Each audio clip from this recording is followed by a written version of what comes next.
இதேபோல இன்றைய வீரகேசரி பத்திரிகையுடைய பிரதான தலைப்பு அமைச்சர் பிமல் ரத்நாயக்க அவர்கள் தெரிவித்த கருத்தை மேற்கோள் காட்டி வெளியாகிறது.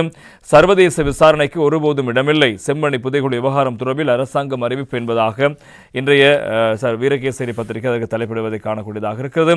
நாட்டின் தற்போதைய சூழலில் சர்வதேச விசாரணைகள் அனாவசியமான குழப்பத்தை ஏற்படுத்துமே தவிர நீதியை பெற்றுக் கொடுக்க வழிவகுக்காது. எனவே செம்மணி மனித புதைகுழி விவகாரத்துக்கு எந்த ஒரு சந்தர்ப்பத்திலும் சர்வதேச விசாரணைக்கு அனுமதிக்க போவதில்லை என அரசாங்கம் தெரிவித்திருக்கிறது. எனினும் உள்ளக விசாரணை பொறிமுறைகளுக்கு தேவையான தொழில்நுட்ப ஒத்துழைப்பு மற்றும் ஏனைய வழிகாட்டல்களை ஐக்கிய நாடுகள் சபை உட்பட சர்வதேச சமூகத்திடமிருந்து பெற்றுக்கொள்ளலாம் என்றும் அரசாங்கம் ஆர்வத்தை வெளிப்படுத்தியிருக்கிறது.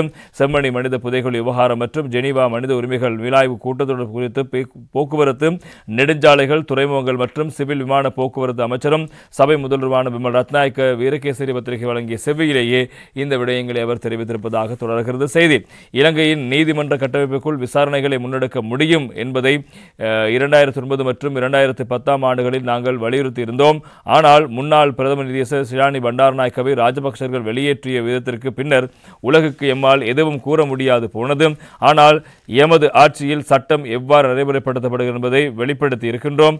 2005 ஆண்டில் தராகி சிவராம் போன்ற ஊடகவியலாளர்கள் கொல்லப்பட்டார்கள். இவ்வகையான சம்பவங்களை மீளவும் விசாரணைக்கு எடுக்குமாறு கடந்த பிப்ரவரி மாதம் ஜனாதிபதி உத்தரவிட்டிருக்கின்றார். எனவே போரின் பின்னர் செய்த குற்றங்கள் குறித்தும் விசாரணைகள் ஆரம்பிக்கப்பட உள்ளன. நாம் ஆட்சிக்கு வரும் போது செம்மணி மனித புதைகுழியில் 30 எலும்புக்கூடுகளை கண்டுபிடிக்கப்பட்டிருந்தன. ஆனால் தற்போது எண்ணிக்கை பல மடங்காக அதிகரித்துள்ளது. விசாரணைகளை முன்னெடுக்க அரசாங்கம் முழுமையான ஒத்துழைப்பு வழங்கியிருக்கிறது. அங்குள்ள காவலர்களுக்கும் அரசாங்கமே ஊதியம் வழங்குகிறது. செம்மணி மாத்திரமல்ல, கொக்குத்தொடுவாய், மண்டைத்தீவு, மன்னார், கொழும்பு துறைமுகம் என பல இடங்களில் மனித புதைகுழிகள் இருக்கின்றன. அவற்றை தோண்டும் பணிகளும் ஆரம்பிக்கப்படும். காணாமல் ஆக்கப்பட்டவர்கள் தொடர்பாக அலுவலகம் மீள நடவடிக்கைகள் ஆரம்பித்துள்ளது. எனவே அரசாங்கம் என்ற ரீதியில் இந்த விசாரணைகளை சுயாதீனமாக முன்னெடுக்க விரும்புகிறது. இந்த புதைகுழிகளில் உரிமையாளர்கள் ரணில் மற்றும் ராஜபக்சகளே தவிர நாம் அல்ல. சிலர் வடக்கிலும் உள்ளனர். செம்மணி மனித புதைகுழியோடு தொடர்புடையவர்கள் வடக்கில் உள்ள உள்ளூராட்சி மன்றங்களில் தெரிவாகி இருக்கிறார்கள்.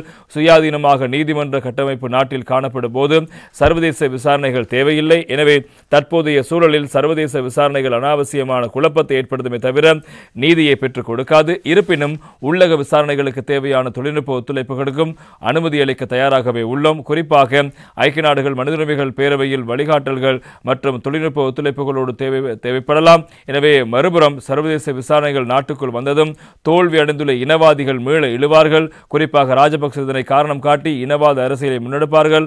6 தடவைகள் பிரதமராக இருந்த ரணிலை நீதவான் நீதிமன்றத்தினால் கைது செய்ய முடியும் என்றால் எமது நாட்டின் நீதித்துறை எவ்வாறு உள்ளது என்பதை அனைவராலும் புரிந்து கொள்ள முடியும் என்பதாகவும் பிமல் ரத்நாயக்க அமைச்சர் அவர்கள் தெரிவித்த கருத்தும் பிரதானமாக இருப்பதை காணும். எனவே சர்வதேச விசாரணை என்பது தேவையற்ற குழப்பங்கள் ஏற்படுத்துமே தவிர நீதியை பெற்றுக் கொடுக்காது. எனவே நாங்கள் இப்போது சட்டத்தின் ஆட்சியை உறுதிப்படுத்தியிருக்கிறோம். எனவே அதனூடாக நிச்சயம் நீதி நியாயம் பெற்றுக் கொடுக்க நடவடிக்கை எடுக்கப்படும் என்பதாக தான் அமைச்சர் பிமல் ரத்நாயக்க அவர்கள் வீரகேசரி பத்திரிகை வழங்கிய செவ்வியில் இந்த விடயத்தை குறிப்பிட்டிருப்பதாக அந்த செய்தி தொடர்வதை நாங்கள் காணக்கூடியதாக இருக்கிறது.